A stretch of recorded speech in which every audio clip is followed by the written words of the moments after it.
నిలదీయడానికి ఒక ప్రతిపక్షంగా టిఆర్ఎస్ నాయకులు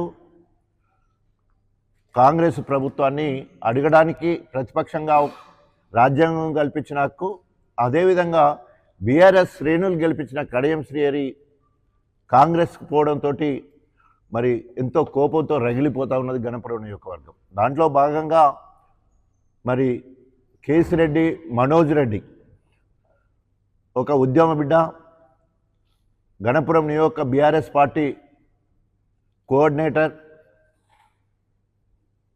కడియం శ్రీహరి గెలవడానికి ఆర్నిషలు కష్టపడి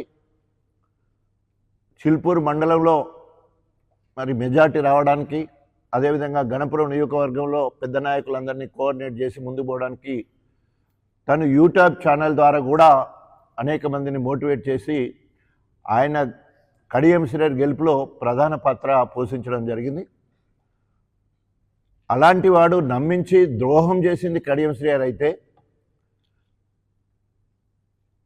ప్రజాస్వామ్యబద్ధంగా మనోజ్ రెడ్డి ప్రశ్నిస్తే, నువ్వు బీఆర్ఎస్ పార్టీ నుండి గెలిచినావు, బీఆర్ఎస్ పార్టీ ప్రాథమిక సభ్యత్వానికి ఎమ్మెల్యే పదవికి రాజీనామా చేసిపో, కాంగ్రెస్ పార్టీ నుండి గెలిచి అప్పుడు మాట్లాడు అని చెప్పి మాట్లాడడం తప్పైపోయింది.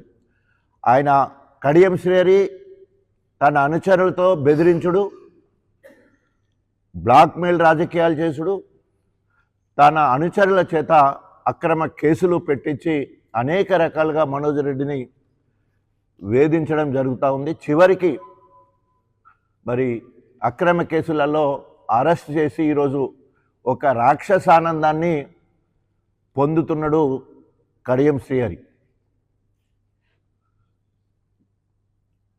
ఈరోజు స్వయంగా రేవంత్ రెడ్డి ఆయన భాష ఈ రాష్ట్రానికి ముఖ్యమంత్రిగా ఉండి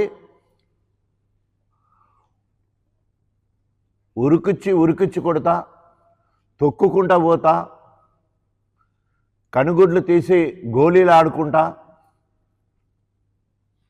పాయింట్లో తొండలు జోరిస్తా, ఈపు విమానం మూత మోగిస్తా, అంటే ఇలాంటి భాష ఒక ముఖ్యమంత్రి మాట్లాడితే అక్కడ సుమోటో కేసు పెట్టాలి, లేకపోతే ఆయన మీద ముందు కేసు పెట్టాలి. ఈరోజు 420 రోజులైంది ఒక 420 ప్రభుత్వం, కాంగ్రెస్ ప్రభుత్వం ఒక్క హామీని కూడా నెరవేర్చమని చెప్పేసి దాదాపు 35-40% కూడా రుణమాఫీ కాలే, రైతు భరోసా ఇయ్యలే, రైతు బోనస్ ఏదైతే క్వింటాల్కి 500 రూపాయలు ఇవ్వలే. ఒక అవిభక్త వరంగల్ జిల్లాకే 89 కోట్ల రూపాయలు బకాయి ఉన్నది. అదేవిధంగా ఇచ్చిన ఏ హామీలు కూడా నెరవేర్చలేదు. ఒక వానాకాలమే మొత్తం రైతు భరోసా ఎగ్గొట్టిండు.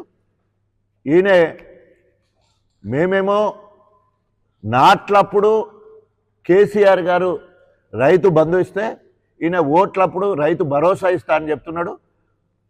దాని గురించే ఎలక్షన్లు కూడా రేపు ఏ ఎన్నికలు వచ్చినా కూడా డబుల్ డమాకా ఇటు కాంగ్రెస్ మీద ఇటు కడియం శ్రీహరి కోపంతో కడియం శ్రీహరికి ఒకవేళ కనుక ఉప ఎన్నికలు వస్తే సుప్రీంకోర్టులో రేపే మరి వాదనలు జరగబోతూ ఉన్నాయి. ఉప ఎన్నిక వస్తే డిపాజిట్గా రాదు, అందుకే భయపడతా ఉన్నాడు. రేవంత్ రెడ్డి మీద ప్రెషర్ తీసుకొస్తూ ఉన్నాడు. ఎట్లన్నా స్టే తీసుకురావాలని ఆలోచనలో మరి ముందుకెళ్లే కార్యక్రమం జరుగుతూ ఉంది. కడియం శ్రీహరి ఎక్కబడ్డా కూడా ముఖంలో రక్తం సుక్క కనబడతలేదు. ఎందుకంటే మోరల్గా ఎప్పుడో డిమోరల్ అయిపోయాడు. ఎందుకంటే నైతికంగా ఓడిపోయాడు. ప్రజలు తిట్లకు భరించలేక ముఖం చాటేసుకొని తిరిగే పరిస్థితి కనబడతా ఉన్నది.